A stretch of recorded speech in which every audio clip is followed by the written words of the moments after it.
A very good morning and thank you for waking up to Sunrise at Sea here on CTV. Welcome to our Wellness, Beauty and Lifestyle segment. My name is Owase. Today I'm sitting down with an orthopedics officer who also dabbles as a public health consultant, and her name is Miss Adelo Innocent, and she'll be deliberating on the matter of the bones as well as everything to do with orthopedics. Good morning, Miss Adelo Innocent. Good morning, Owase. Thank you very much for the introduction. And thanks for joining us on Sunrise at Sea here on CTV. Thank you, thank you, thank you. Well, we'd like you to give us an overview before we actually get into the particular ailments that we are talking about in regard to the bones. We'd like you to give us an overview of what orthopedics are and what they entail and everything to do with orthopedics from an expert point of view. Okay. Simply put, orthopedics is all about the skeletal system. Yes.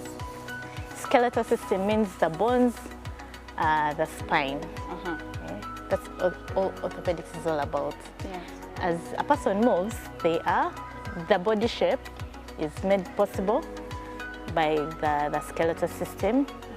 The fact that you're able to move your hands is being enabled by the nervous system. But remember, the nervous system doesn't work alone. It works in conjunction with the brain. Yes. Yes, yes. Okay, thank you for that overview. Now, I would like to talk about, firstly, I would like us to talk about the issue of clubfoot. And I'll give you a little bit of the statistics that the Ministry of Health actually put out in regard to clubfoot and how many children are affected by it in Uganda. And it says that the clubfoot burden stands at about 2,000 new babies annually, and that is prior to 1999. Uganda had a burden of about 10,000 children with neglected clubfoot. So before we actually talk about this, before you tell me more about the statistics and also the diagnosis that comes with clubfoot, I would like you to just give us a brief overview on what clubfoot is, how it affects children, because it usually happens with children. Okay, clubfoot is a congenital abnormality that happens at childbirth. What tends to happen is it comes in different types. There's one whose cause is unknown. There's one that's associated with neurological conditions, and oftentimes the one that's associated with neurological conditions, management is quite complex, and it tends to take a long time, because you tend to find that the child already has a problem with the brain, the spinal cord, as well as the feet.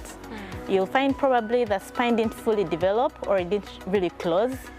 The brain, it's really, really big, what most people tend to see call hydrocephalus. Okay? The spine is not fully developed. Oftentimes, medically we call it spina bifida, and it also has different types. Now, management of that kind of clubfoot takes a longer duration of time, and oftentimes it's not fully managed because that's not the main problem. The problem stems from the brain. Okay. But the other kind of clubfoot, the one whose cause is unknown, that one can easily be managed. Now for it, generally clubfoot is when the forefoot, the middle foot tends to bend into the middle of the body. Okay. There is some bit of inversion and then bending the body towards the middle section of the body, simply put. Now, when a child has been born, their body structure is not fully, it's there, yes, but the bones are not fully developed. That means they tend to have lots of cartilage. So we can manipulate that cartilage to bring it back to the normal. Okay. That's how you get rid of the clubfoot. Yes. It tends to take a series of casts, manipulations and castings, which tend to take around 14 to 18 weeks. Okay. But the end result is you'll be able to prevent the condition from happening. The problem with clubfoot in the environment, in society, yes, when a mother has a baby like that, there's a lot of stigma towards the mother and even the child. The child as well. Yes. The earlier you go to the hospital for management, the better the outcomes. Yes. Because once the bones have calcified, you are unable to correct it. Yes. It tends to complicate life. For starters, the stigma to the baby, and as the child grows, yes, they are supposed to be able to do certain things, and their bodies are able to bear weight. Yeah. So they'll tend to feel pain. They'll tend to feel pain. And even them, putting on certain shoes is not possible, because of the bending of the foot inwards. So you find that the quality of life of the child has been diminished.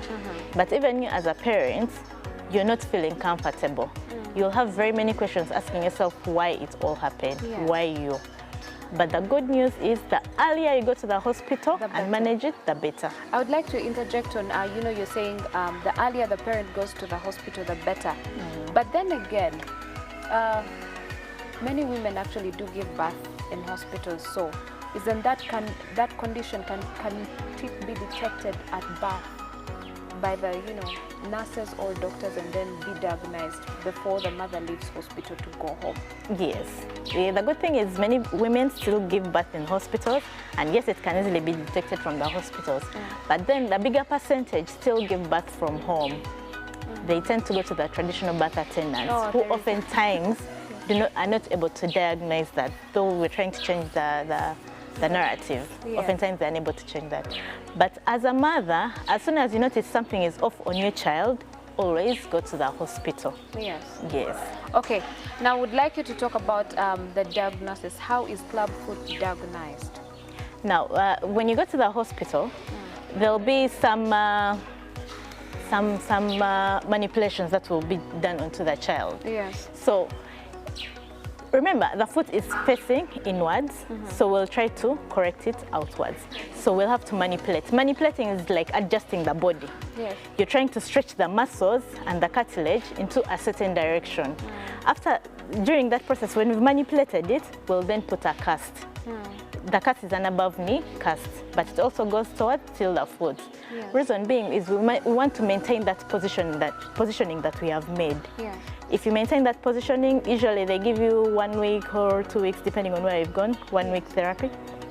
Then afterwards, you go back to the hospital, then they reassess, then again, re-manipulate and align, adjust.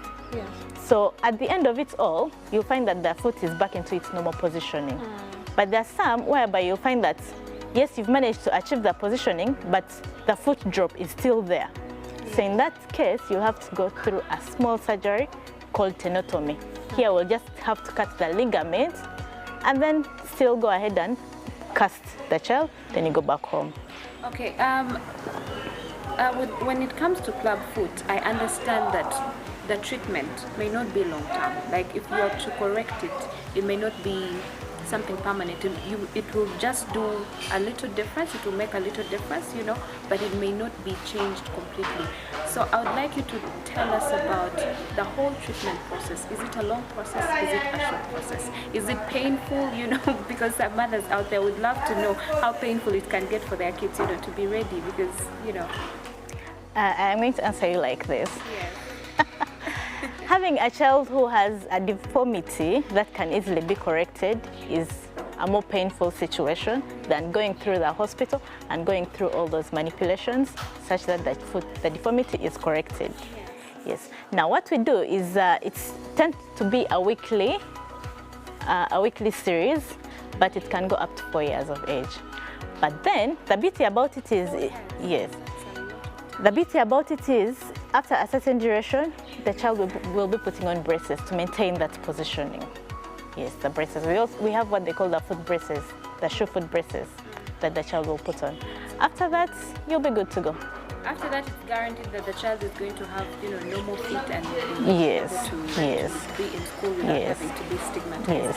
Let's talk deeply about the issue of stigma, because it affects the child in so many ways. At school, they may not be comfortable being around other kids because probably they're being bullied or made fun of. Even back at home in our family settings, you could find your relatives they have different assumptions of the reason why your child has clubfoot.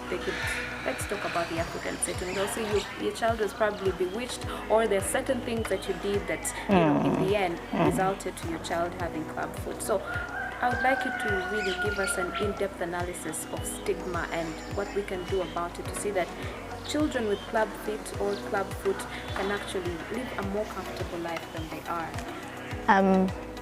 Here's the thing. Africans tend to be a lot spiritual, and even when things can easily be explained, we oftentimes don't even rush to that segment. We tend to think that's probably... There's an auntie somewhere doing something to you. Yes, which is not okay. Yes. But the problem is when a child is born, it's you, the mother, who looks after the child. It's you who's the main source of encouragement. But even you can be put down by the other members of society. Yes. You'll wonder why you got to have this child. Yes.